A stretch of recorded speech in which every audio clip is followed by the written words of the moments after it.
Well, I'm telling you guys, it's days like this that'll drive you to drinking. Don't get mad at me. It's 5:15. I can have whiskey now. So let's talk about the market lately, shall we? We'll do a little emergency rate update here. All right. It has not been a good 2 weeks for mortgage rates. So let's just jump in. I'll show you today. We lost over 100 basis points. Show you something I saw last night that kind of led me to think this was going to happen.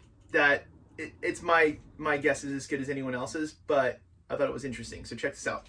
All right, folks, here's mortgage-backed securities. This is today. We'll get to that. Don't worry about that for now.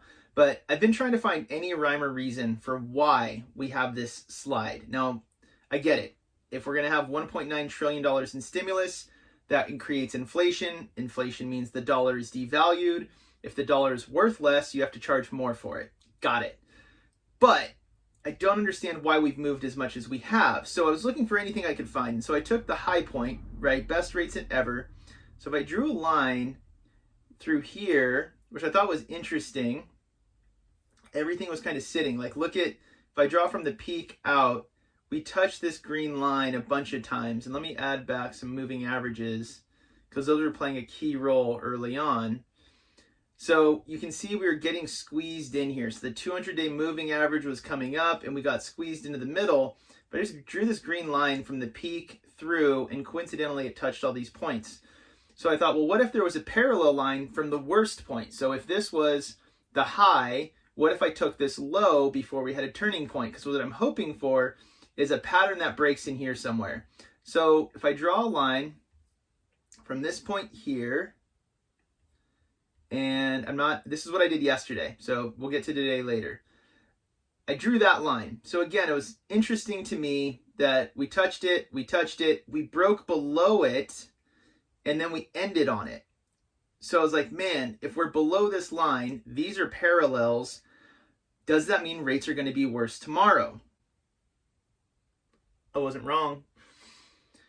So rates broke way below those lines. And again, I don't know any technical data analysis that justifies the lines I'm drawing for you guys right now. I just thought it was interesting. So I'm just showing you what's going on in this thing up here. So getting back to it, what I was hoping for is we would have a breaking point. So if we bounced off of this here, then we would have some room to come for the better, assuming that we just needed recovery, basically. Well, it didn't happen. We broke way below today. Today there was we landed 114 points worse than yesterday. Yesterday was already bad.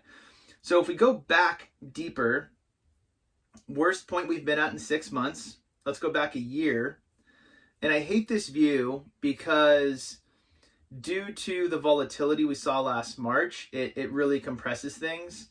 But let's just draw a line from today across to see where we land historically in the last year.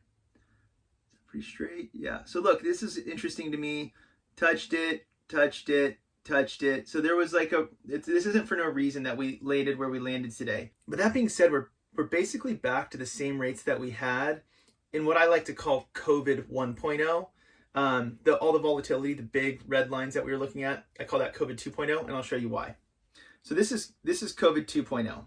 Now, if I go further back, when I was in Mexico having a great time with my boy Colin and in Kingston diving with whales, we saw rates starting to get better. Remember, up here is a good sign. That's getting better. So this was hey, there's this thing in China that's happening. Wonder if it's going to be bad. Stock market started to react negatively. Mortgage rates started to get better.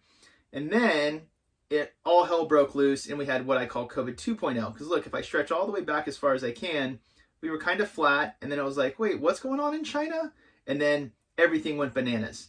Federal Reserve steps in, buys mortgage-backed securities. We have the best rates in history for, a solid 6 months.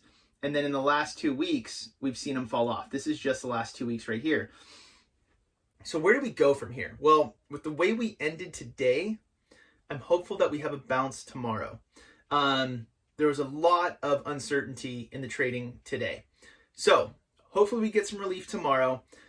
I'm going to do another video just to find out if I'm right or wrong, but I kind of want to say I feel like we will get a little relief tomorrow. So we'll do a video tomorrow along with Red Friday to find out. So again, I know this is kind of all over the place today, but this is where my mind's been with trying to guide my clients to, do we lock, do we not lock?